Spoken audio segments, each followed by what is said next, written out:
Hello everyone, कैसे हैं आप सब लोग। मस्त होंगे और अपने पढ़ाई पे टोटली व्यस्त होंगे।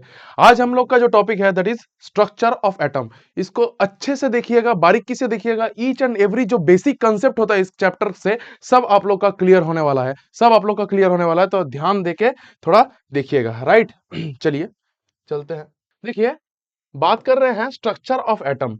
It was known by 1900 that the atom was not a simple indivisible particle but contained at least one subatomic particle, the electron, which was identified by J J Thomson. हम लोग क्या पढ़े थे पहले कि जो एटम है हम लोग का, the atom is the simplest particle, the atom is the simplest particle and this is indivisible. क्या पढ़े थे? इंडिविजिबल। क्या पढ़े थे? This was indivisible. क्या पढ़े थे? इंडिविजिबल। इंडिविजिबल का मतलब पिछला दिन ही बताए थे, लेक्चर अगर देखे होंगे तो याद रहेगा। सर इंडिविजिबल मतलब गायब होना? क्या नहीं, इंडिविजिबल मतलब अनकटेबल। क्या? कटेबल। लेकिन 1900 में पहुंच के सर ये सब गलत हो गया, ये सब थोड़ा बहुत गलत प्रूफ हो गया एंड बोला गया कि एटम में भी सब एटॉमिक पार्टिकल प्रेजेंट है। एटम में भी सब एटॉमिक पार्टिकल प्रेजेंट है जिसका नाम क्या है? इलेक्ट्रॉन है। जिसका नाम क्या है? इलेक्ट्रॉन है। कौन दिया था सर इसको? जे जे थॉमसन सर ने। जे जे थॉमसन सर ने ये बात बताया था। Even before the electron was identified, Goldstein discovered the presence of protons which were positively charged. हाँ सर, पहले जब हम लोग का इलेक्ट्रॉन डिस्कवर नहीं हुआ था, इलेक्ट्रॉन डिस्कवरी के पहले गोल्डस्टीन बोल के एक साइंटिस्ट थे, गोल्डस्टीन बोल के एक साइंटिस्ट थे, वो बोले थे कि सर प्रोटॉन्स बोल के कोई चीज होता है जो कि ना पॉजिटिव इन नेचर होता है, जो कि ना पॉजिटिव इन नेचर होता है। हालांकि इलेक्ट्रॉन जो है, electron is negatively charged, electron is negatively charge. अगर बात करते हैं, proton had a charge equal in magnitude but opposite in sign to that of the electron. मतलब अगर मैं बोलूं कि प्रोटॉन का वैल्यू जो है, प्रोटॉन का वैल्यू जो है, प्रोटॉन का वैल्यू, मैग्नीट्यूड मतलब क्या? मैग्नीट्यूड मतलब होता है वैल्यू। तो प्रोटॉन का जो वैल्यू है that is equal to electron का value, that is equal to electron का value, but they are opposite. ये वैल्यू में बराबर हो सकते हैं, ये वैल्यू में बराबर हो सकता है, लेकिन साइन में ऑपोजिट है। साइन में क्या है? ऑपोजिट है। क्या है? ऑपोजिट है। मतलब प्रोटॉन का वैल्यू जो प्लस है, इलेक्ट्रॉन का वैल्यू क्या होगा? माइनस होगा। इलेक्ट्रॉन का वैल्यू क्या होगा? माइनस होगा। Clear? Its mass was approximately 2000 times as that of the electron। मतलब प्रोटॉन का मास 2000 टाइम्स ज्यादा है as that of the electron। Clear है? आई गेस क्लियर हुआ होगा, राइट। ये जो लिखते जा रहा हूं, ये जो लिखते जा रहा हूं, साथ साथ जब पढ़ेंगे, पढ़ते पढ़ते थोड़ा लिखते रहिए, थोड़ा लिखते रहिए। जितना लिखेंगे उतना आप लोग का प्रिसिशन सही होगा, उतना आप लोग का एक्यूरेसी सही होगा। क्लियर? और नोट्स तो मिल ही रहा है, बहुत बढ़िया। चलिए, the mass of an electron is considered to be negligible and its charge is -1। हाँ, 100%। मैं क्या बोला कि इलेक्ट्रॉन जो है, electron is negatively charge, electron is negatively charge. पहले ही बतला दिया था मैंने कि सर इलेक्ट्रॉन जो है, इलेक्ट्रॉन इज नेगेटिवली चार्ज। समझ में आ गया? बहुत बढ़िया। और सर इसका चार्ज कितना है? जनरली -1।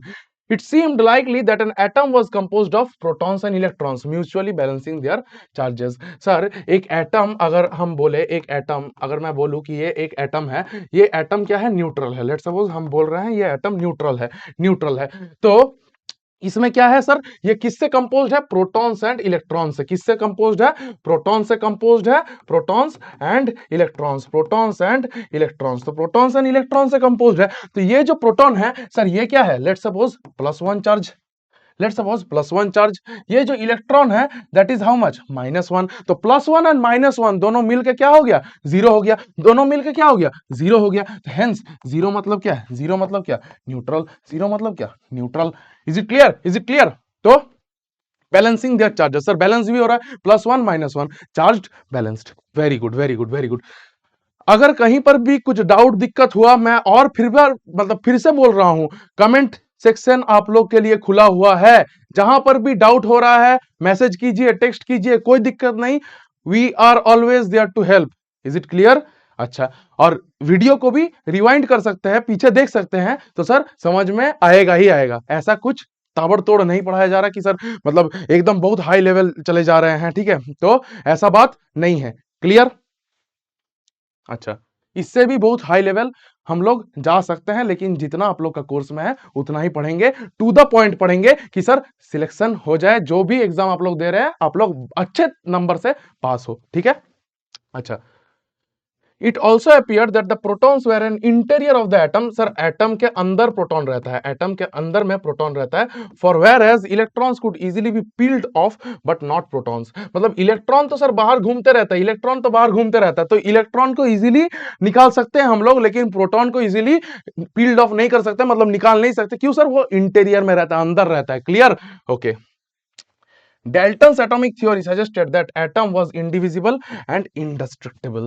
सर डेल्टन साहब ने जो बोला था, डेल्टन साहब बोला था कि सर एटम जो है इंडेस्ट्रक्टिबल है एंड इंडिविजिबल है, इसको सर कट नहीं कर सकते, इसको सर डिस्ट्रॉय नहीं कर सकते, क्लियर। अच्छा, but the discovery of two fundamental particles, electrons and protons, inside the atom led to the failure of the aspect of Dalton's atomic theory. Dalton's atomic theory कहां पर फेल हो गया, यहीं पर ही फेल हो गया। Is it clear? Is it clear? I guess clear हुआ होगा। ओके, नोट करते रहिए मेरे साथ साथ, क्लियर।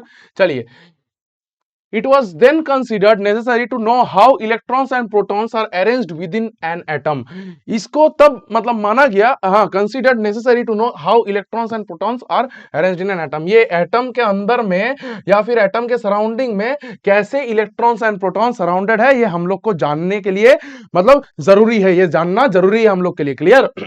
अच्छा, for explaining this many scientist proposed various atomic model, sir हम बोले लेट्स सपोज एक बात कह रहे हैं, हाँ हम बोल रहे हैं कि हम आज घर पे पनीर बनाएंगे, हम आज घर में पनीर बनाएंगे, मेरा दोस्त बोल रहा है कि मैं भी पनीर बनाऊंगा, तो मेरा पनीर बनाने का एस्पेक्ट थोड़ा डिफरेंट रहेगा, मेरा दोस्त का पनीर बनाने का एस्पेक्ट थोड़ा डिफरेंट रहेगा, clear clear, just for example I am saying you. तो वैसे ही सर बहुत सारे साइंटिस्ट आए और वेरियस एटॉमिक मॉडल प्रपोज किए, ठीक है, चीजों को प्रूव करने के लिए। J Thomson was the first one two propose A model for the structure of an atom. एक एटम का स्ट्रक्चर कैसा होता है, एटम का स्ट्रक्चर कैसा होता है, सर एटम में क्या क्या प्रेजेंट रहता है, वेरियस साइंटिस्ट आए, उसमें से सर पहले कौन आया, पहले आया सर जे थॉमसन सर ने, जे थॉमसन सर ने, clear clear, I guess clear हुआ होगा सर। ये सब फैक्चुअल इंपॉर्टेंट चीजें हैं, इंपॉर्टेंट है, और ये इंफॉर्मेशन आप लोग को पूछ सकता है, ये इंफॉर्मेशन आप लोग को पूछ सकता है, तो सर रेडी रहिएगा, रेडी रहिएगा, clear, okay. Thomson's model of an atom, Thomson's model of an atom, ठीक है, तो थॉमसन साहब का जो मॉडल है तो वो वाला क्या बताया गया था, चलिए बताते हैं। J Thomson was awarded the Nobel Prize in Physics for his work on the discovery of electrons. तो थॉमसन साहब ने इलेक्ट्रॉन को डिस्कवर किया था, कौन किस चीज को डिस्कवर किया था, इलेक्ट्रॉन को। तो Thomson propose the model of an atom field similar to that of watermelon. Sir समझाते समझाते, सर ये क्या बोलना चाहता है मैं आप लोग को समझा रहा हूं। देखिए वाटरमेलन देखे होंगे, वाटरमेलन, क्लियर। लेट सपोज, रुकिए डायग्राम पे मत जाइएगा, थोड़ा बहुत जैसे हो रहा है मैं वैसे ही ड्रॉ करने का कोशिश कर रहा हूं, ठीक है। देखिए यहाँ पर देखिए ये मैं क्या बनाया हूं, एक वाटरमेलन का स्ट्रक्चर, वाटरमेलन का स्ट्रक्चर। पहले तो मैं आप लोग को एक चीज बता देता हूं कि Thomson's model of atom was also known as plum pudding model, plum pudding model. It was also known as watermelon model. It was also known as what? Watermelon model. तो सर थॉमसन साहब का जो atomic theory था, atomic model था, तो sir उसको हम लोग वाटरमेलन मॉडल भी कहते हैं, या फिर सर उसको हम लोग प्लम पुडिंग मॉडल भी कहते हैं, राइट। अच्छा सर हम तो दूसरा कुछ भी बोल सकते हैं, जैसे कि एक बिस्कुट देखे होंगे, बिस्कुट घर में बिस्किट खाते हैं, तो बिस्किट में देखिएगा वो जो जैसा बिस्किट आता है जहां पर थोड़ा बहुत चॉकलेट वॉकलेट ऊपर में लगा हुआ रहता है, तो बिस्किट का सरफेस क्या है, प्लेन है, एंड सर ऊपर से अटैच्ड क्या है, अटैच्ड क्या है, थोड़ा बहुत चॉकलेट का कुछ पार्टिकल्स अटैच्ड है, राइट। तो सर वैसे यहां पर भी ये क्या है सर, वाटरमेलन है, ये पूरा वाटरमेलन है, एंड सर वाटरमेलन में ये सब आप लोग को क्या दिख रहा है, काले काले, that is seeds, watermelon seeds, ये सब क्या है, वाटरमेलन सीड्स। तो सर इसको ही हम लोग, ये जो वाटरमेलन सीड्स है इसको हम लोग क्या कहते हैं, इलेक्ट्रॉन्स कहते हैं, इसको हम लोग क्या कहते हैं, इलेक्ट्रॉन्स कहते हैं। तो सर थॉमसन साहब ने वाटरमेलन का एग्जांपल लेके समझा दिया कि सर ये मेरा पॉजिटिवली चार्ज स्फीयर है, ये मेरा पॉजिटिवली चार्ज स्फीयर है। सर सर्कल को तो स्फीयर ही कहते हैं ना, तो sir this is the positively charge sphere, positively charge positively charge sphere. And sir इसमें अंदर में जो पार्टिकल्स एम्बेडेड है, जो पार्टिकल्स यहां पर एम्बेडेड है ऐसे करके मतलब घुसा हुआ है, sir that is negatively charge electrons, that is negatively charge electrons. I guess समझ में आया होगा।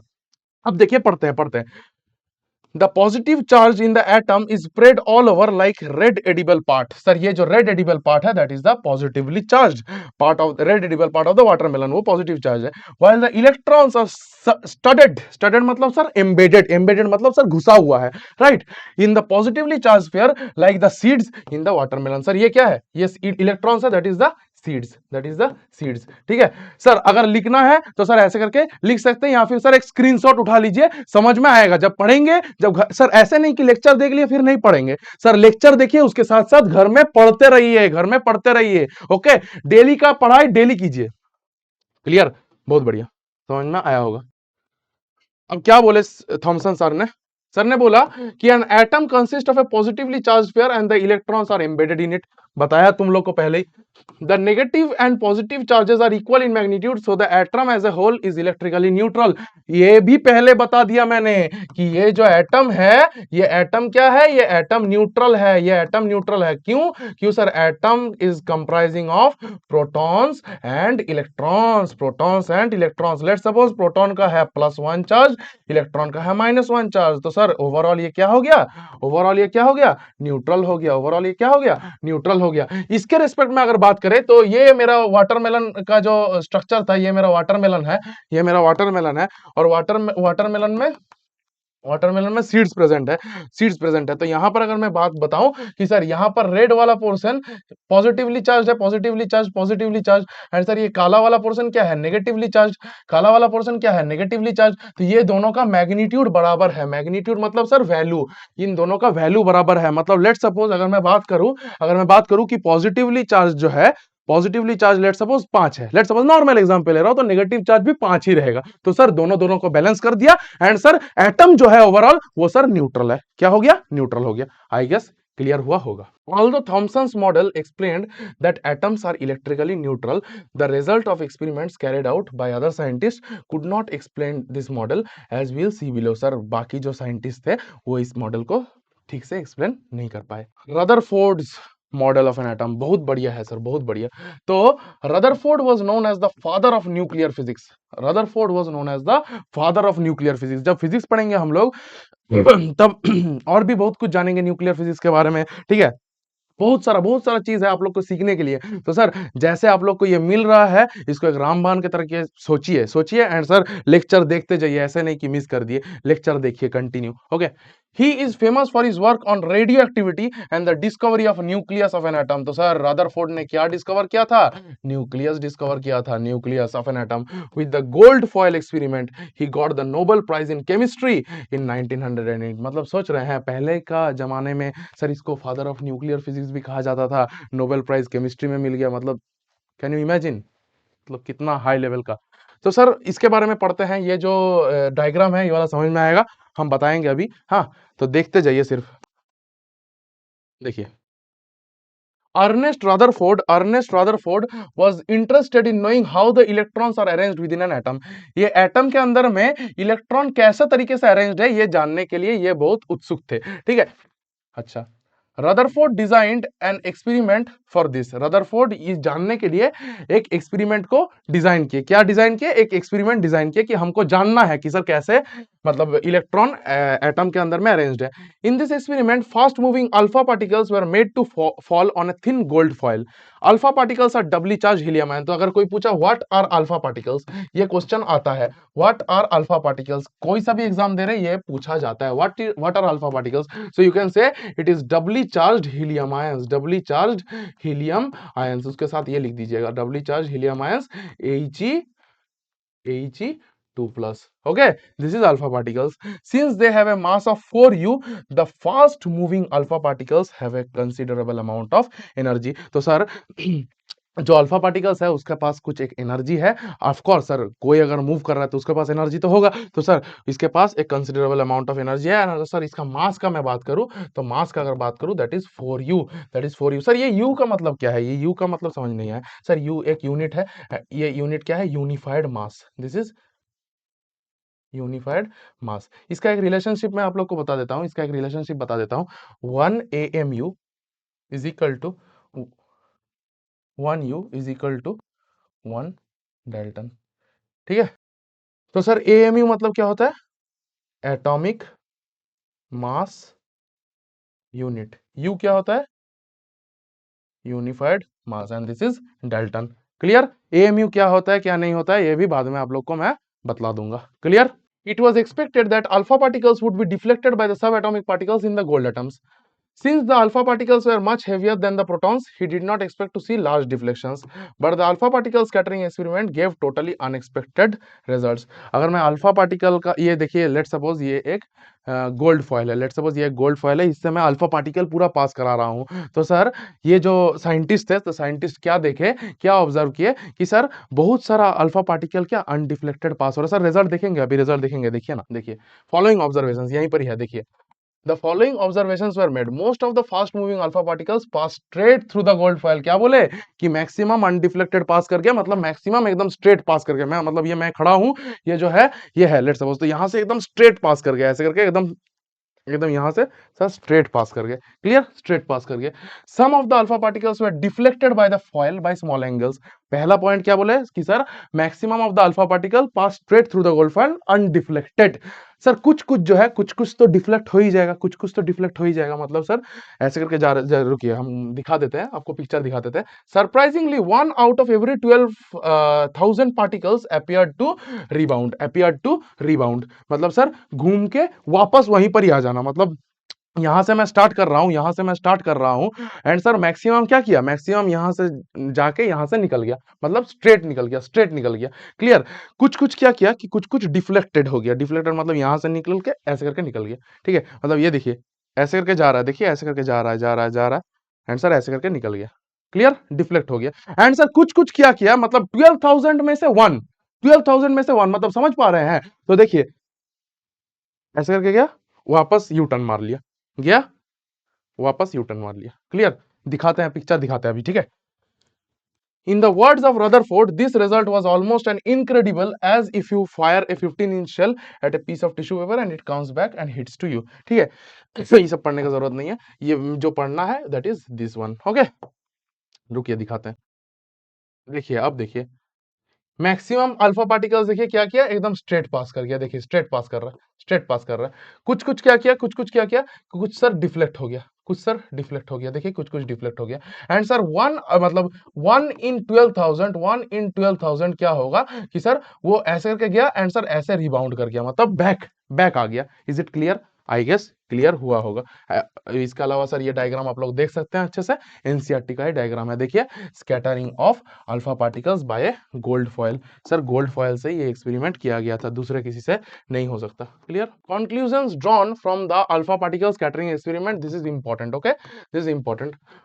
Most of the space inside the atom is empty because most of the alpha particle pass through the gold foil without getting deflected। तो sir इससे हम लोग को क्या मालूम चला कि जो most of the space inside the atom, मतलब एटम के अंदर जितना भी स्पेस है, मतलब मैक्सिमम स्पेस सर क्या है, एम्प्टी है। नहीं तो सर कैसे वो स्ट्रेट चला जा रहा है अनडिफ्लेक्टेड, राइट। मतलब लेट सपोज मैं यहां से एकदम सीधा आपका ये कैमरा की तरफ आना चाह रहा हूं, लेकिन लेट सपोज बीच में कुछ एक गार्ड आ गया, ये वाला गार्ड आ गया, हाँ, फिर ये वाला गार्ड आ गया, तो सर इतना सारा सारा लेट सपोज गार्ड आ गया, इतना बड़ा दीवार आ गया, तो सर हम जा पाएंगे क्या, नहीं जा पाएंगे।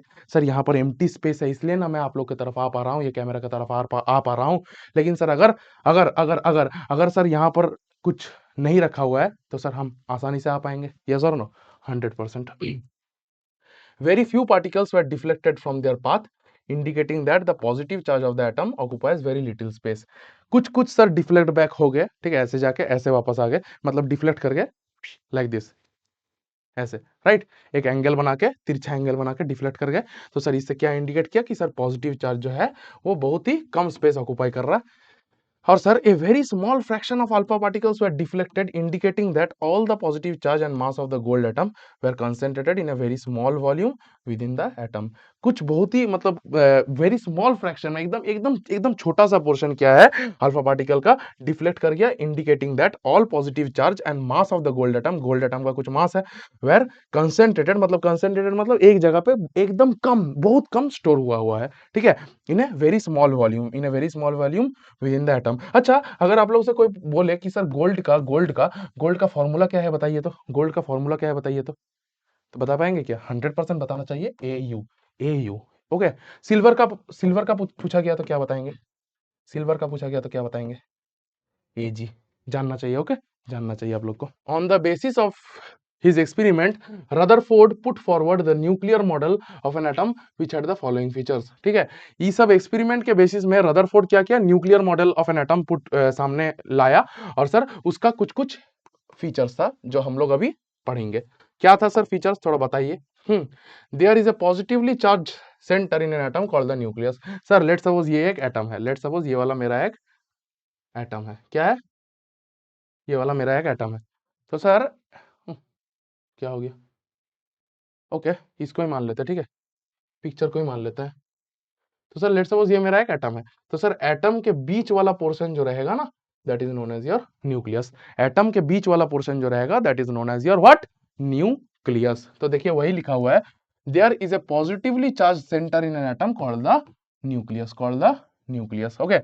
Nearly all the mass of an atom resides in the nucleus। Nearly all the mass of an atom resides inside the nucleus। मतलब जितना भी एटम का मास है वो सर किसके अंदर में कंसेंट्रेटेड रहता है, इनसाइड द न्यूक्लियस। न्यूक्लियस के अंदर ही सर मास जो है वो कंसेंट्रेटेड रहता है। Clear? The electrons revolve around the nucleus in a well defined orbit.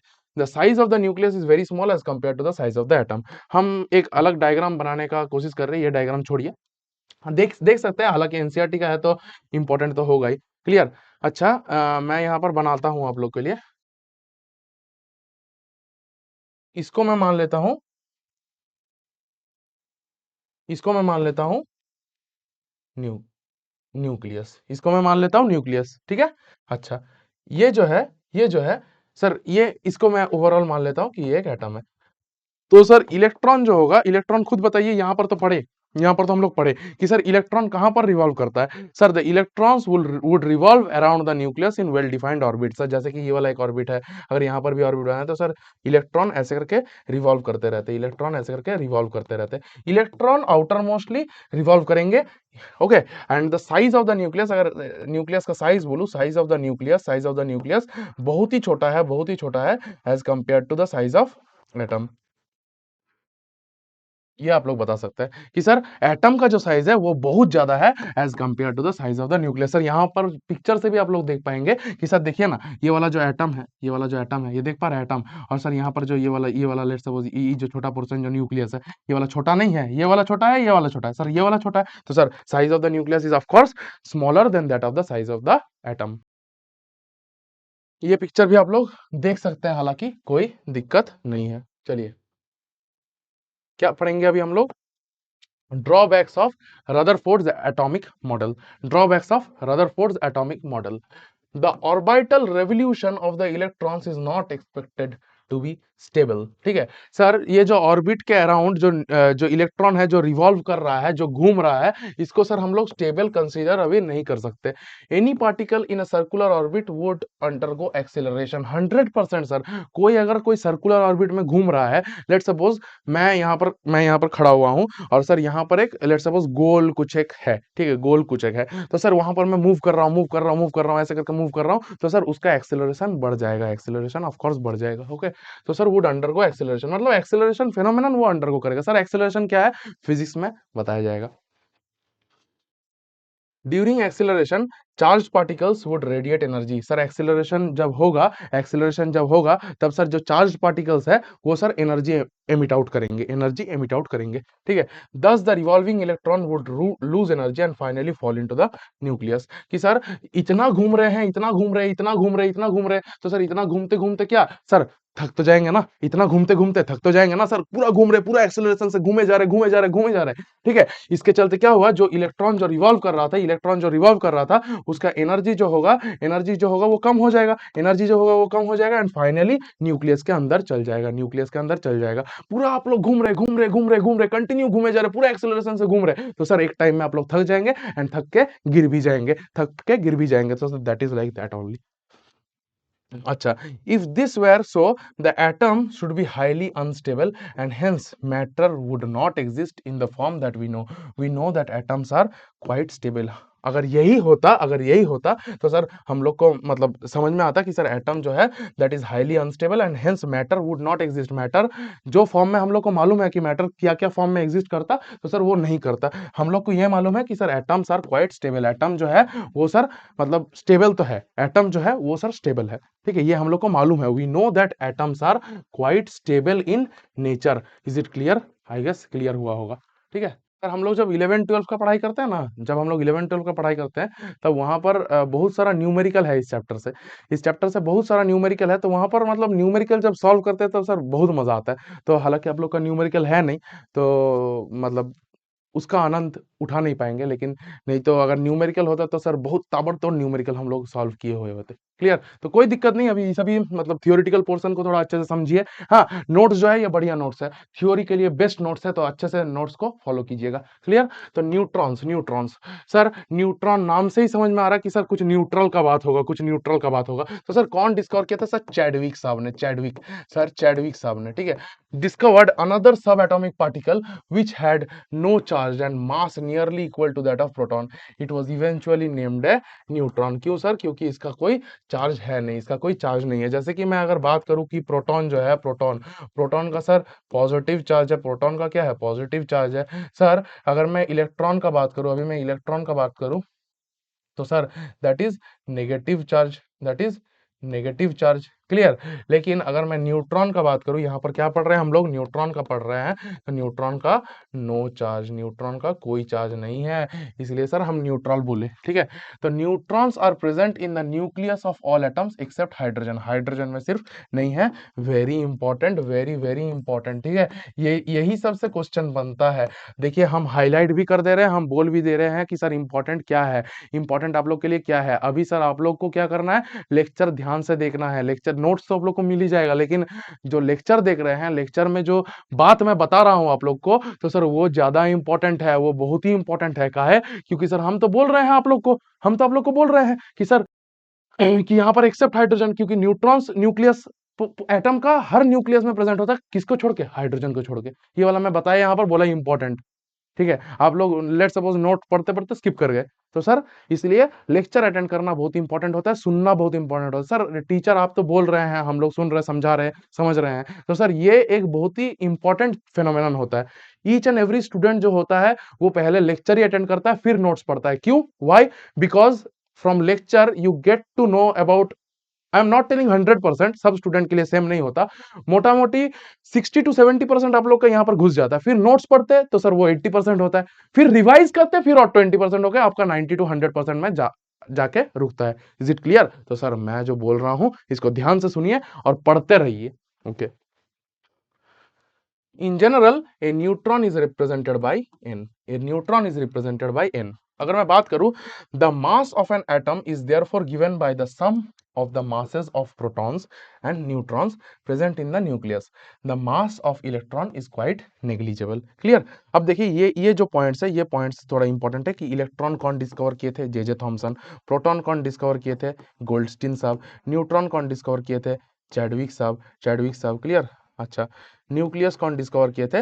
Rutherford साहब, that is known as the father of nuclear physics, जिसको कहते हैं sir father of nuclear physics. And sir इसको इनको सर मतलब chemistry में भी Nobel prize मिला हुआ है। क्लियर? अच्छा, हाँ सर अब आया गया मजा। Sir atomic number, atomic number, we know that protons are present in the nucleus of an atom. हम लोग को मालूम है कि सर एटम का न्यूक्लियस में प्रोटॉन प्रेजेंट रहता है। Very good. It is the number of protons of an atom which determines its atomic number. It is denoted by Z, it is denoted by Z। Sir ये जो है यहाँ पर carbon का example लिया गया है, बहुत बढ़िया। ये carbon 6 and sir carbon 12, carbon 6 and 12.01, उतना प्रिसीजन लेने का जरूरत नहीं है। 6 एंड 12, ये जो 6 है, this 6 represents the atomic number. ये 6 रिप्रेजेंट करता है एटॉमिक नंबर। एंड सर इसको क्या रिप्रेजेंट करता है? Mass number. This is known as mass number, या फिर सर हम ऐसे बोल सकते हैं कि एटॉमिक मास। क्या बोल सकते हैं? Atomic mass. एंड सर ये जो कार्बन है, कार्बन को हम लोग C से डिनोट करते हैं, that is it's symbol, that is it's symbol. ये क्या होता है? उसका सिंबल होता है। ठीक है सर, ये तो कार्बन यहाँ पर दिया हुआ है, आप तो वही लिख दिए, आप थोड़ा दूसरा कुछ एग्जाम्पल दीजिए। चलिए देते हैं नाइट्रोजन। नाइट्रोजन से काम चल जाएगा। नाइट्रोजन देखिए 7 एंड 14, ये 7 क्या होता है? उसका एटॉमिक नंबर होता है। ये 7 क्या होता है उसका? सॉरी, एटॉमिक नंबर होता है, एंड सर ये जो 14 होता है दैट इज मास नंबर होता है, मास नंबर, या फिर सर आप उसको एटॉमिक मास भी कह सकते हैं, एटॉमिक मास भी कह सकते हैं। एंड ये जो है नाइट्रोजन, ये है उसका सिंबल, ये क्या है उसका सिंबल। अच्छा, दूसरा और एक एग्जांपल दीजिए। Okay sir, okay okay, oxygen है 8, 8, 16, ये 8 क्या है उसका एटॉमिक नंबर है, 8 क्या है उसका एटॉमिक नंबर है, एंड 16 क्या है उसका मास नंबर है, 16 क्या है उसका मास नंबर है, या फिर सर एटॉमिक मास भी कह सकते हैं हम लोग, एटॉमिक मास भी हम लोग कह सकते हैं। क्लियर? तो all atoms of an element have the same atomic number Z. In fact, elements are defined by the number of protons they possess. यहाँ पर क्या बोला गया? It is the number of protons of an atom which determines its atomic number. तो atomic number को हम लोग कह सकते हैं कि सर ये number of protons के बराबर है, number of protons के बराबर है, and it is denoted by Z. It is denoted by Z. It is denoted by Z. मतलब सर इसको Z, इसको ए, ऐसे करके रिप्रेजेंट कर सकते हैं हम लोग। लेट्स सपोज कोई एक जनरल हम एक एलिमेंट ले रहे हैं, जनरल एक एलिमेंट ले रहे हैं, लेट्स सपोज ये है एक्स, ये है एक्स, आप लोग का एक्स नहीं, ये वाला एक्स, ठीक है। तो सर ये जो एक्स है, किसी को पर्सनल नहीं लेना है, ठीक है। तो ये जो एक्स है, ये एक्स में ये है जेड, एंड सर ये है ए, ये है जेड, ये है सर ई साइड लिख सकते हैं क्या? लिखिए, आपका मर्जी, कोई दिक्कत नहीं है, ठीक है। ये जो है जेड, ये जेड किसको रिप्रेजेंट करता है मेरे बाबू? ये Z represents the atomic number. ये ए किसको रिप्रेजेंट करता है? That is the mass number, या फिर एटॉमिक मास। इतना सारा मैंने आप लोग को एग्जाम्पल दे दिया, इतना सारा एग्जाम्पल मैंने आप लोग को दे दिया। आई गेस समझ में आया होगा। सर अगर समझ में नहीं आया, ये इंपॉर्टेंट टॉपिक है, वीडियो को रिवाइंड करके और एक बार देखिए। क्लियर? देखिए क्या बोला गया, for hydrogen Z is equal to 1 because in hydrogen atom only one proton is present in the nucleus. ठीक है, हाइड्रोजन के लिए Z का वैल्यू 1 होता है। सिमिलरली कार्बन के लिए Z इक्वल टू 6 है ना। तो therefore the atomic number is defined as the total number of protons present in the nucleus of an atom, present in the nucleus of an atom. I hope ये वाला समझ में आया होगा। मैं एक बार नहीं, 2-3 बार सेम चीज रिपीट कर चुका हूं। आइए मास नंबर के बारे में पढ़ते हैं। After studying the properties of subatomic particles of an atom, we can conclude that mass of an atom is practically due to protons and neutrons alone. एकदम सही बात है। These are present in the nucleus of an atom. ये कहां पर present रहता है? Nucleus of an atom में प्रेजेंट रहता है। Hence protons and neutrons are also called nucleons. मतलब प्रोटॉन और न्यूट्रॉन को अगर मैं मिला दूं, प्रोटॉन्स प्लस न्यूट्रॉन्स क्या बन गया? Nucleons, nucleons. तो protons plus neutrons is nucleons. Therefore the mass of an atom reside in its nucleus. Mass of an atom resides in its nucleus. तो सर ये जो न्यूक्लियस है, लेट्स सपोज ये atom है, एंड सर यहाँ पर nucleus है, ठीक है। हट यार, क्या हो रहा है? ये जो है, ये क्या है? This is atom, and sir this is nucleus. तो ये न्यूक्लियस में ही क्या है? ये न्यूक्लियस में ही जो है मास का जो एटम है, मतलब एटम का जो मास है, एटम का जो मास है, एक्सट्रीमली सॉरी, एटम का जो मास है, ये यहाँ पर ही रिसाइड कर जाता है। क्या? यहीं पर ही रह जाता है, यहीं पर ही रिसाइड कर जाता है, ठीक है। रिसाइड मतलब रह जाना। तो the mass of an atom reside in its nucleus. This is a very important point, this is a very important point. याद रखिएगा, याद रखिएगा, भूलिएगा नहीं, ठीक है। For example mass of carbon is 12 u. U मतलब क्या बताया मैंने? Unified mass, because it has 6 protons and 6 neutrons. Okay, 6u plus 6u that is 12u। Okay, तो मास ऑफ कार्बन क्या है? 12u है। इसमें से 6u एंड 6u में मैंने क्लासीफाई किया। 6u है प्रोटॉन एंड 6u है neutron. Okay, is it clear? Similarly the mass of aluminium is 27u, 27u, ठीक है। इसमें से सर 13 प्रोटॉन है एंड 14 न्यूट्रॉन है, ठीक है। The mass number is defined as the sum of total number of protons and neutrons present in the nucleus of an atom. ठीक है, मतलब सर न्यूक्लियन के बराबर। Proton plus neutron is what? Nucleon, right. क्या बताया? अभी तो बताया था, भूल गया क्या? देखिए,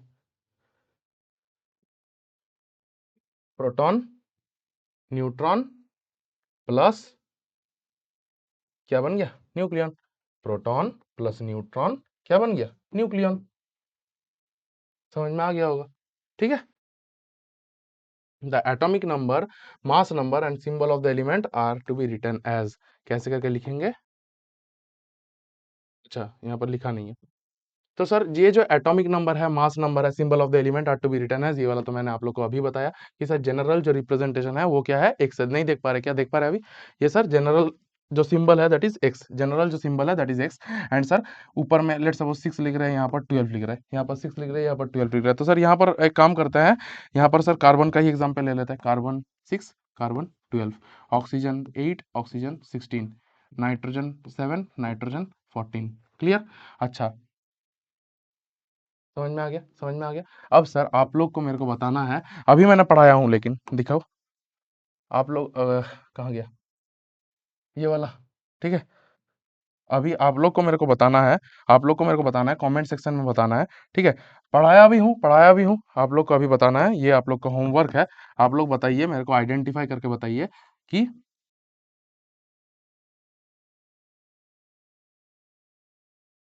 आइडेंटिफाई एक्स। पहले तो आप लोग को आइडेंटिफाई एक्स करना पड़ेगा। एंड सर ये जो ऊपर वाला है, जो ये मैं रेक्टेंगुलर बॉक्स बना दे रहा हूँ, इसको सर हम लोग क्या कहते हैं? एंड सर नीचे एक गोल करके बॉक्स बना दे रहा हूँ, इसको सर हम लोग क्या कहते हैं? ये आप लोग का क्या रहेगा? ये आप लोग का होमवर्क रहेगा। मैं आप लोग को 2-3 बार बता चुका हूँ ऑलरेडी, ठीक है। ये वाला एग्जाम्पल भी करा चुका हूँ। तो सर ये एग्जाम्पल ही आप लोग मेरे को बताएंगे, क्लियर? या फिर घर में कीजिएगा। आइसोटोप्स, आइसोटोप के बारे में पढ़ते हैं। In nature a number of atoms of some elements have been identified which have the same atomic number but different mass number। Sir अगर मैं इजी भाषा में आप लोग को बोलने का कोशिश करूँ, 1 मिनट रुकिए। यस, अगर मैं इजी भाषा में आप लोग को बोलने का कोशिश करूँ कि आइसोटोप्स आर द वंस, ऐसे करके लिखिएगा, are the ones which have the same atomic number but different mass number. Atomic number जो सिमिलर रहेगा बट मास नंबर डिफरेंट रहेगा। सर एग्जांपल क्या हो सकता है? ठीक है, ठीक है। So sir this is known as protium, this is known as deuterium, this is known as tritium, ठीक है। ये एक स्टैंडर्ड एग्जांपल है किसका? आइसोटोप का। आइसोटोप का क्या बताया गया? आइसोटोप में क्या बताया गया? आइसोटोप में यही बताया गया कि जिसका सेम एटॉमिक नंबर है बट मास नंबर जिसका डिफरेंट है। तो सर देखिए मास नंबर यहाँ पर डिफरेंट है, एटॉमिक नंबर यहाँ पर, एटॉमिक नंबर यहाँ पर क्या है? सेम है। यहाँ पर देख पा रहे होंगे कि सर एटॉमिक नंबर जो है ये सेम है लेकिन मास नंबर जो है वो अलग अलग है, ठीक है। The atomic number of each is 1 but the mass number is 1, 2 and 3 respectively, मतलब अलग अलग है, right. Other such examples are carbon 6, 12, carbon मतलब कार्बन 6, 12, कार्बन 6, 14। क्लियर? ये हो सकता है। क्लोरीन का एक एग्जांपल हो सकता है कि सर 1735, क्लोरीन 1737। लेकिन सर सबसे स्टैंडर्ड एग्जांपल ये वाला ही है। सबसे स्टैंडर्ड एग्जांपल कौन सा है?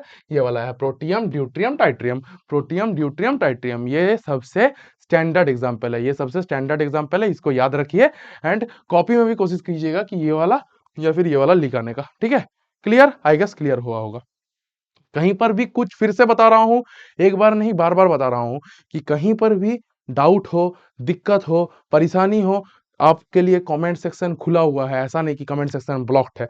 कमेंट सेक्शन में कमेंट में पूछिए कि सर ये वाला समझ नहीं आया तो ये वाला समझा दीजिए, ठीक है। तो हम लोग तो है ना बैठे हुए आप लोग को सहायता के लिए, करने के लिए। ऑफलाइन में पढ़ाते हैं तो सर इतना डाउट आता है तो आप लोग भी पूछिए, आप लोग का डाउट भी सॉल्व किया जाएगा। आराम से पूछिए, कोई मतलब शर्माने का बात है नहीं, ठीक है। आई गेस समझ में आया होगा ये वाला। On the basis of these examples isotopes are defined as the atoms of the same element having the same atomic number but different mass number. पहले ही बता चुके हैं, ठीक है। आइसोटोप का डेफिनेशन क्या है?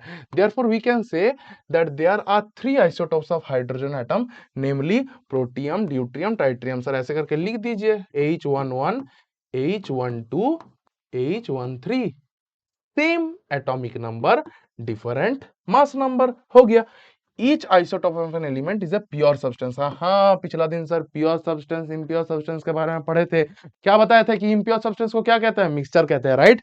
बहुत बढ़िया। तो sir each isotope of an element is a pure substance, important बात है, right. Many element consist of a mixture of isotopes. बहुत सारा एलिमेंट क्या होता है, आइसोटोप का मिक्सचर से बनता है। The chemical properties of isotope are similar but their physical properties are different. Physical property जो है वो अलग रहेगा। फिजिकल प्रॉपर्टी जो है आइसोटोप का वो डिफरेंट रहेगा, लेकिन केमिकल प्रॉपर्टी जो है ऐसे करके जब पढ़ेंगे ना तब ऐसे करके लिख के रखिए। मतलब कोई सा भी कॉपी में लिख रहे हैं, मतलब नोटबुक में लिख रहे हैं तो लिखिए कि सर यहाँ पर आइसोटोप का बात कर रहे हैं तो आइसोटोप का पहले मैंने डेफिनेशन लिख लिया, आइसोटोप का मैंने डेफिनेशन लिख लिया, फिर आइसोटोप का मैंने एग्जाम्पल लिख लिया, फिर सर लिख रहा हूँ कि केमिकल प्रॉपर्टी क्या रहेगा, केमिकल प्रॉपर्टी आइसोटोप्स का क्या रहेगा, सिमिलर रहेगा, सिमिलर रहेगा। तो सर यहाँ पर टिक मार दीजिए। लेकिन सर अगर मैं फिजिकल प्रॉपर्टीज का बात करूं, फिजिकल प्रॉपर्टीज का बात करूं तो सर यहाँ पर बोलूंगा कि नहीं सर, सब आइसोटोप का फिजिकल प्रॉपर्टी सिमिलर नहीं रहता, सब आइसोटोप्स का फिजिकल प्रॉपर्टी सिमिलर नहीं रहता, चेंज हो सकता है सर। क्लियर? ओके। देखिए क्या बोल रहा है कि chlorine occurs in nature in two isotopic forms with masses 35U and 37U। अभी मेरे को कमेंट सेक्शन में आंसर चाहिए कि U का फुल फॉर्म क्या है, U का फुल फॉर्म क्या है। अभी मैंने आप लोग को पूछा था, अभी मैंने आप लोग को बताया भी था कि सर U का फुल फॉर्म क्या है। तो सर U का फुल फॉर्म आई एक्सपेक्ट कि आप लोग सही बोलने वाले हैं, आई एक्सपेक्ट कि आप लोग सही बोलने वाले हैं। हम एक कुछ रिलेशन भी बताए थे कि 1U is equal to 1 AMU is equal to 1 हाँ dalton is equal to 1 dalton. बताया थे कि नहीं बताया थे? बताया तो थे sir. Okay. Obviously the question arises what should we take as the mass of chlorine atom. मतलब क्लोरीन एटम का मास हम लोग क्या ले सकते हैं, ठीक है। तो the mass of an atom of any natural element is taken as the average mass of the naturally occurring atoms of that elements. मतलब इन दोनों का एवरेज ले लेंगे। तो मास ऑफ क्लोरीन एटम क्या होता है वो मैं आप लोग को बता दे रहा हूँ। एवरेज एवरेज अभी नहीं कर रहा हूँ, मैं आप लोग को डायरेक्ट बता दे रहा हूँ कि मास ऑफ क्लोरीन जो होता है that is 35.5, that is 35.5। Clear? अच्छा, बार बार बोल रहा हूं जो मैं लिख रहा हूं वो इंपॉर्टेंट है, जो मैं आप लोग को बता रहा हूं वो इंपॉर्टेंट है। नोट करते रहिए, नोट करते रहिए। Clear? If an element has no isotopes then the mass of its atom would be same as that of the sum of protons and neutrons in it. Okay, but if an element occurs in isotopic form, then we have to know the percentage of each isotopic form and then the average mass is calculated. Clear? अगर sir कोई isotope, मतलब एक element का अगर कोई isotope नहीं है तो मास, एटम का जो मास है वो sir sum of the proton and neutron के बराबर होता है। लेकिन सर अगर कोई एलिमेंट का आइसोटोप फॉर्म है, कोई एलिमेंट का आइसोटोप फॉर्म है, ठीक है, जैसे कि हाइड्रोजन का ही मान लीजिए, हाइड्रोजन का ही मान लीजिए, ठीक है, या फिर सर क्लोरीन का ही मान लीजिए, then we have to know the percentage of each isotopic form. कितना, मतलब कौन सा आइसोटोप में कितना परसेंटेज है, फिर उसका एवरेज मास हम लोग कैलकुलेट कर पाते हैं। क्लियर? अब sir applications of isotope, sir आप तो आइसोटोप आइसोटोप पढ़ा रहे हैं लेकिन आइसोटोप का एप्लीकेशन क्या है यही तो मेरे को नहीं मालूम। बहुत बढ़िया, अभी मालूम चल जाएगा। Since the chemical properties of all the isotopes of an element are same, normally we are not concerned about taking a mixture. इसमें मिक्सचर लेने का कोई बात नहीं चलता। But some isotopes have special properties which find them useful in various field. Some of them are, number 1, an isotope of uranium is used as fuel in nuclear reactors. ठीक है, uranium जो है ये एक रेडियो एक्टिव एलिमेंट भी है, हालांकि इसका आइसोटोप यूज किया जाता है, इसका आइसोटोप हेल्पफुल होता है किस चीज के लिए, used as fuel in nuclear reactors. Nuclear reactor जो है, न्यूक्लियर रिएक्टर में फ्यूल का तरह काम करता है। किसका तरह काम करता है? फ्यूल का तरह। N isotope of cobalt is used in the treatment of cancer. Very important, very important. Sir कभी भी पूछा जा सकता है, कोई सा भी एग्जाम में पूछा जा सकता है कि सर कैंसर का ट्रीटमेंट के लिए, कैंसर का, और पूछा गया भी है पहले कि सर कैंसर का ट्रीटमेंट के लिए कौन सा आइसोटोप हम लोग यूज करते हैं, तो बोलेंगे आइसोटोप ऑफ कोबाल्ट। ऐसे करके अगर कहीं पर आप लोग को एमसीक्यू दे दिया कि sir for the treatment of cancer, for the treatment of cancer which isotope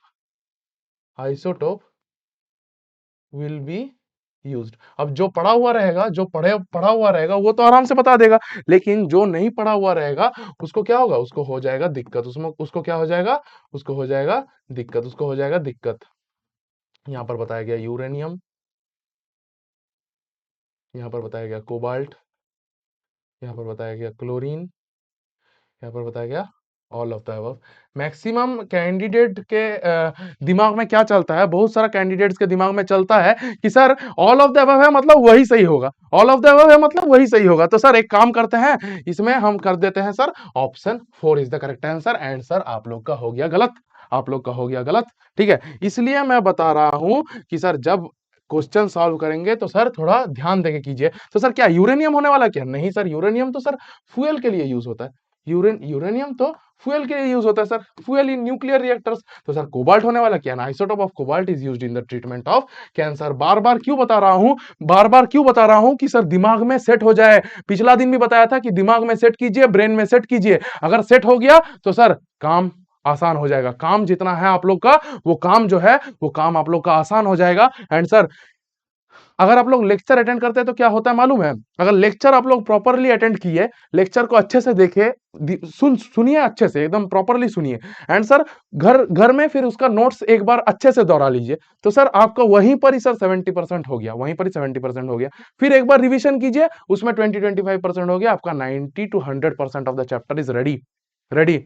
खाली रिवीजन का बात है, जितना रिवीजन करेंगे उतना स्ट्रांग बनते जाएंगे। ठीक है, क्या बताया गया, N isotope of iodine is used in the treatment of goitre. Sir ये बायो में भी, जब हम बायो पढ़ाएंगे आप लोग को बहुत मजा आने वाला है सर, बायो फिजिक्स सब मैं जितना भी आप लोग का पोर्शन लूंगा तो सर देखिएगा बहुत मजा आने वाला है। तो देखिए सर ये जो गॉइटर है, गॉइटर का ट्रीटमेंट के लिए, गॉइटर गॉइटर सर यहाँ पर होता है, गॉइटर का ट्रीटमेंट के लिए सर क्या यूज होता है, कौन सा आइसोटोप यूज होता है, आयोडीन का आइसोटोप यूज होता है, आयोडीन का आइसोटोप यूज होता है। क्लियर, आई गेस क्लियर हुआ होगा सर, ये सब थोड़ा बहुत नोट भी कर लीजिएगा। ठीक है, नोट भी कर लीजिएगा। आइसोबार, आइसोबार के बारे में पढ़ते हैं। ठीक है, let us consider two elements, calcium atomic, calcium atomic number 20 and argon atomic number 18। ठीक है सर, आइसोबार कुछ नहीं, आइसोटोप का उल्टा है, बस इतना जान लीजिए। आइसोटोप क्या, आइसोबार क्या है, आइसोटोप का उल्टा है बस। The number of electrons in these atoms is different but the mass number of both this elements is 40। मतलब सर अगर मैं लिखूं यहाँ पर कैल्शियम लिख रहा हूं एंड यहाँ पर सर आर्गन लिख रहा हूं, क्या लिख रहा हूं, आर्गन लिख रहा हूं।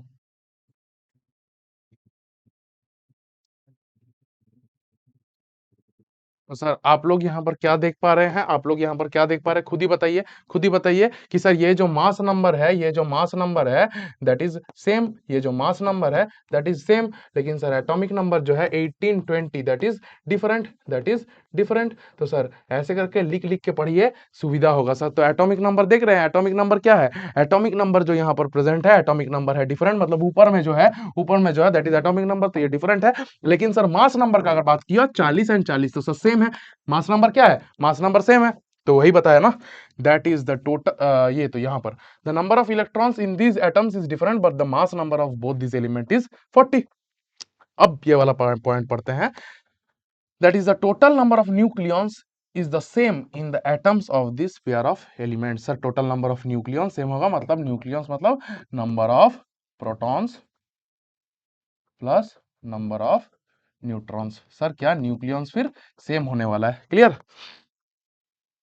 अब देखिए, atoms of different elements with different atomic numbers which have the same mass number are known as isobars, are known as isobar. पहले ही बता दिया, ये फ्लो चार्ट के और ये एग्जांपल के हेल्प से, ये फ्लो चार्ट और ये एग्जांपल के हेल्प से ही मैंने आप लोग को बता दिया कि सर एटॉमिक नंबर जहां पर डिफरेंट एंड मास नंबर जहां पर सेम। और सर और पहले ही एक चीज बता दिया था ये वाला समझाने के पहले, सर आइसोटोप का उल्टा आइसोबार। क्लियर, क्लियर समझ में आ गया होगा, ये सबको नोट डाउन कर लीजिएगा। क्लियर, ऐसे करके लिख लिख के कीजिए, सुविधा होगा। ये देखिए पिक्चर भी दिया है आप लोग के लिए,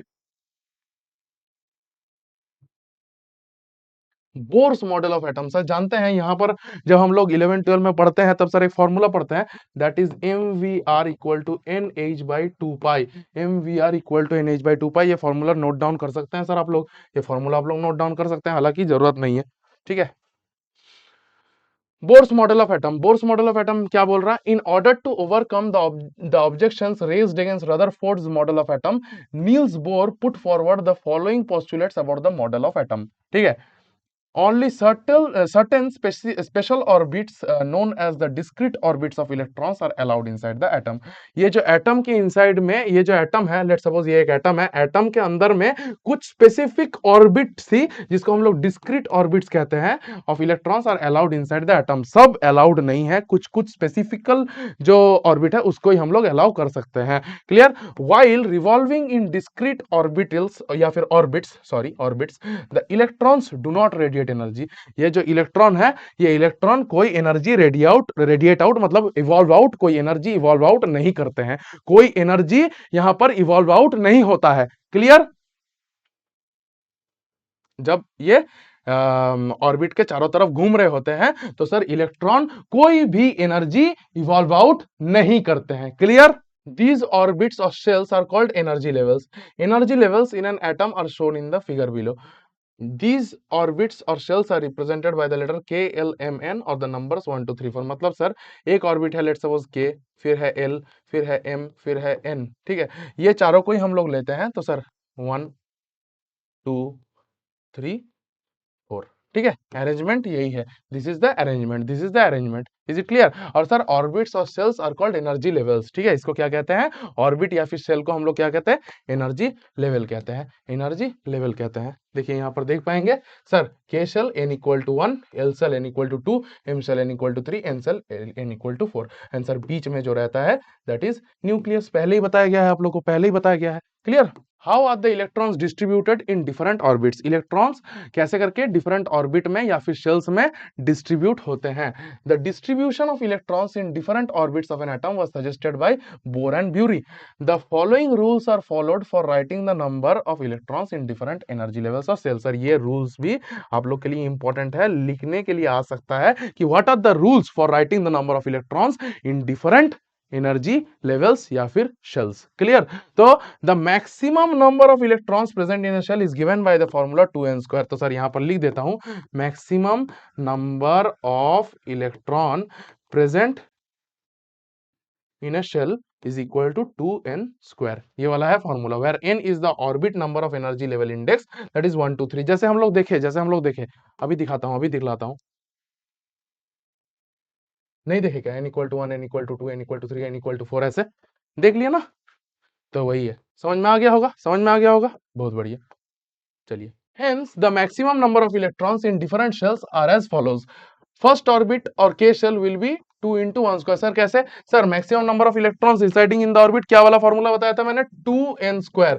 2n². तो सर K शेल के लिए क्या n का वैल्यू कितना होता है, 1. तो सर यहाँ पर देखिए 2 into 1 का square, that is 2 into 1, that is 2. अच्छा सर L शेल के लिए बताइए, L शेल के लिए n का वैल्यू कितना होने वाला है, 2. तो 2 into 2 का square, that is 2 into 4, that is 8. तो यहीं पर ही देखिए ना, यहीं पर ही किया हुआ है, 2 into 2 स्क्वायर 8.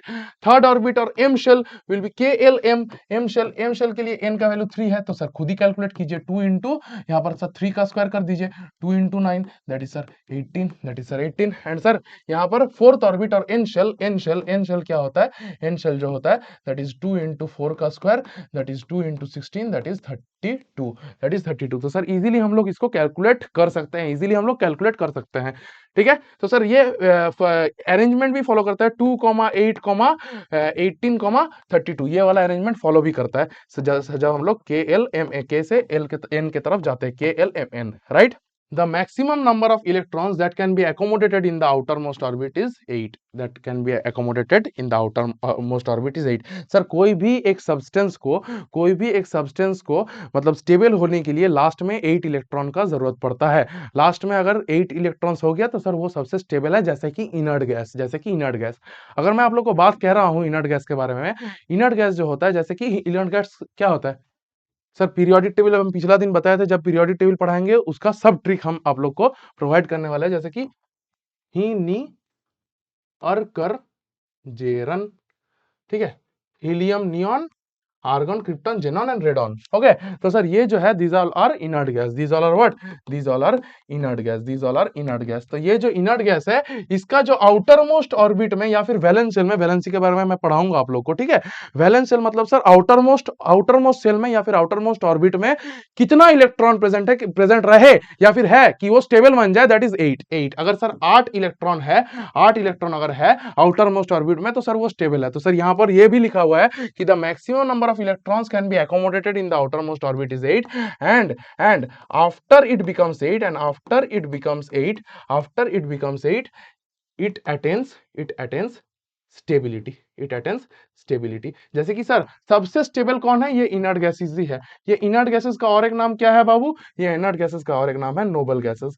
ये इनर्ट गैसेस का और एक नाम क्या है, नोबल गैसेस। इनर्ट गैसेस का और एक नाम क्या है, नोबल गैसेस। तो ये जो नोबल गैसेस है ये सबसे ज्यादा स्टेबल है। क्यों सर, क्यों स्टेबल है, क्योंकि सर इसमें लास्ट या फिर वैलेंस इलेक्ट्रॉन में या फिर लास्ट जो ऑर्बिट है उसमें सर 8 इलेक्ट्रॉन अकोमोडेट करता है, 8 इलेक्ट्रॉन रहता है, ठीक है। Electrons are not accommodated in given shell unless the inner shells are filled. Sir inner shell अगर फिल्ड नहीं होगा तो सर गिवन सेल में इलेक्ट्रॉन को हम लोग अकोमोडेट नहीं कर सकते। That is the shells are filled in step wise manner. Sir जो कोई चीज होता है वो तो सर हम लोग को स्टेप वाइज ही करना पड़ेगा। पहले इनर सेल भरेगा, फिर सर जो आप लोग का डिमांड है वो भरेगा, राइट। जैसे कि हम बोल रहे हैं कि सर हम बोल रहे हैं कि सर पहले आप लोग को आप लोग बोल रहे हैं कि मेरे को जाना है क्लास 12 में, आप लोग बोल रहे हैं कि मेरे को जाना है क्लास 12 में, और अभी आप लोग लेट सपोज पढ़ रहे हैं क्लास 7 में। तो सर स्टेप वाइज जाना पड़ेगा ना। लेट सपोज अभी क्लास 7 में पढ़ रहे हैं एंड सर आप जाना चाहते, डायरेक्ट बोल रहे हैं क्लास 12 में जाएंगे, तो थोड़ी ऐसा होगा। तो सर आप लोग को पहले अंदर से जाना पड़ेगा, क्लास 8, क्लास 9, क्लास 10, फिर सर वहां पर डिस्ट्रीब्यूशन होगा चीज़ों का, साइंस लेंगे, कॉमर्स लेंगे, आर्ट्स लेंगे, ठीक है। फिर सर जाएंगे क्लास 11 में, फिर सर जाएंगे 12 में, ऐसे करके होता है। तो sir each and everything is done in a sequenced और अरेंजमेंट मैनर, ठीक है। जैसे कि sir electrons are not accommodated in a given shell unless the inner shells are filled, that is the shells are filled in step wise manner. Sir सब कुछ step wise में ही होता है, स्टेप वाइज करेंगे तो सर चीजें आराम से होने वाला है। Is it clear?